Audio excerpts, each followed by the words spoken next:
श्रीगुरुभ्यो नमः। श्रीदुर्गा सप्तशतीय सप्तमोऽध्यायः। चण्डमुण्डवधः। ध्यानम्। ॐ ध्यायेयं रत्नपीठे शुककलपठितं शृण्वतीं श्यामलाङ्गीं नैस्त्रैकाङ्घ्रीं सरोजे शशिशकलधरां वल्लकीं वादयन्तीं कह्लाराबद्धमालां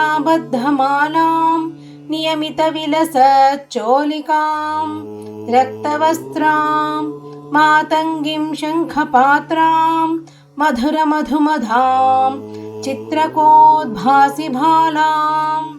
ॐ ऋषिरुवाच आज्ञप्तास्ते ततो दैत्याः चण्डमुण्डपुरोगमाः चतुरङ्गबलोपेता ययुरभ्युद्यतायुधाः ददृशुस्ते ततो देवी मीषद्धासां व्यवस्थितां सिंहस्योपरि शैलेन्द्र शृङ्गे महति काञ्चने ते दृष्ट्वा तां समादातुम् उद्यमं चक्रुरुद्यताः आकृष्टचापासिधराः तथान्ये तत्समीपगाः ततः कोपं चकारोचैः अम्बिका तानरीं प्रति कोपेन चास्या वदनं मषीवर्णमभूत्तदा भ्रुकुटीकुटिला तस्या ललाटफलकादृतं कालीकरालवदना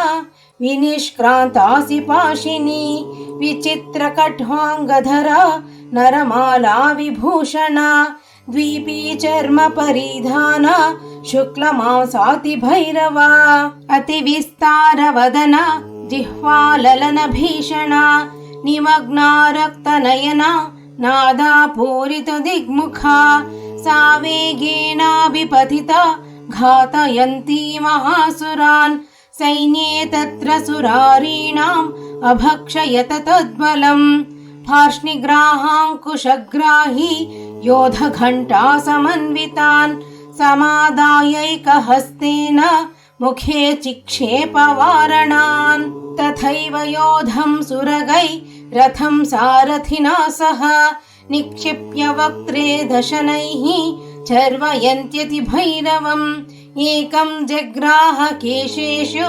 ग्रीवायामथ चापरं पादेनाक्रम्य चैवान्यम् उरसान्यमपोथयत् तैर्मुक्तानि च शस्त्राणि महास्राणि तथा सुरैः मुखेन जग्राहर्षा दशनैर्मथितान्यपि बलिनां तद्बलं सर्वम् असुराणां दुरात्मनां ममर्दा भक्षयच्छान्यान् अन्यांश्चाताडयत्तदा असिनान्यहतः केश्चित् केचित् खट्वाङ्गताडिताः जग्मुर्विनाशमसुरा दन्ताग्राभिहतास्तथा क्षणेन तद्बलं सर्वम् असुराणां निपातितं दृष्टां चण्डोऽभिदुद्राव तां कालीमतिभीषणां शरवर्षैर्महाभीमैः भीमाक्षीं तां महासुरः छादयामास चक्रैश्च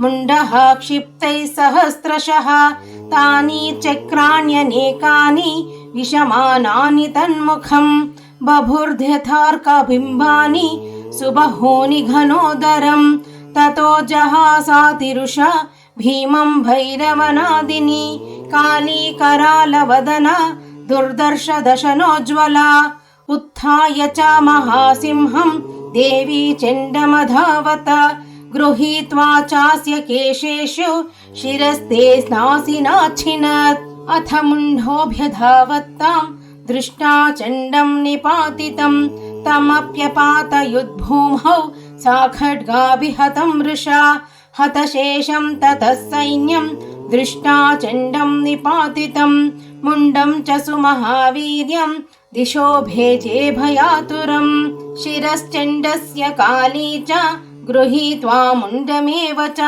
प्राह प्रचण्डाटहासा मिश्रामभ्येत्य चण्डिकां मया तावत्रोपहृतौ चण्डमुण्डौ महापशु युद्धयज्ञे स्वयं शुम्भं निशुम्भं च हनिष्यसि। ऋषिरुवाच तावानीतौ ततौ दृष्टा चण्डमुण्डौ महासुरौ उवाच कालीं कल्याणी ललितं चण्डिकावचः यस्माश्चण्डं च मुण्डं च गृहीत्वा त्वमुपागता चामुण्डेति ततो लोके ख्याता देवी भविष्यसि इति श्रीमार्कण्डेय पुराणे सावर्णिके मन्वन्तरे श्रीदेवी महात्म्ये चण्डमुण्डवधो नाम 7मोऽध्यायः। ಧನ್ಯವಾದಗಳು.